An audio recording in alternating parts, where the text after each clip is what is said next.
আসসালামু আলাইকুম এভরিওয়ান। আজ একটা খুব গুরুত্বপূর্ণ বিষয় নিয়ে কথা বলবো।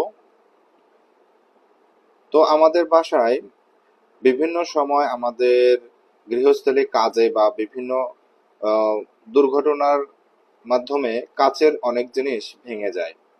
তো আমরা সেই জিনিসগুলা এমনিতেই হয়তোবা খোলা জায়গায় বা কোথাও আমাদের ময়লার গার্বেজে ফেলে দেই। এটা আসলে কিন্তু ঠিক না।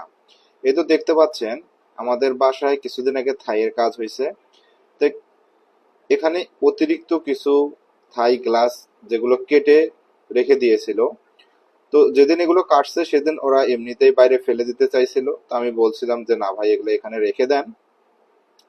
কারণ যেখানে সেখানে ফেলে দিলে অনেক মানুষ চলাফেরা করবে, অথবা ময়লার যদি কোনো ময়লার গার্বেজেই যদি ফেলে দেয়, সেখানে তো অনেক পশু পাখি বা কুকুর তারা খাবার খুঁজতে সেখানে যাবে। তো সেক্ষেত্রে দেখা যাবে যে তারা তো অবলা প্রাণী, তাদের মুখে বা হাতে লেগে কেটে যাবে এবং তারা বলতেও পারবে না যে তারা কতটা কষ্ট পাচ্ছে। তো সেই থেকে এই কাছের আম, আহ, উচ্ছিষ্ট অংশগুলো এখানেই ছিল। তো আজকে আমরা ছাদটা পরিষ্কার করতেছি। তো সেজন্য এই কাছের যে উচ্ছিষ্ট অংশটুকু ছিল, তো মিস্ত্রি এমনিতেই ফেলে দিতে চাচ্ছিল।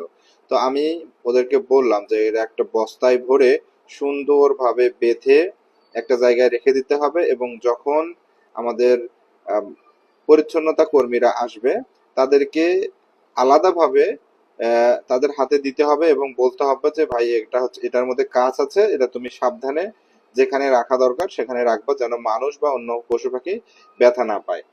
সো আপনাদের বাসায়ও যদি এরকম কোনো কাছের জিনিস থাকে, তাহলে এভাবে বেঁধে আপনারা পরিচ্ছন্নতা কর্মীদের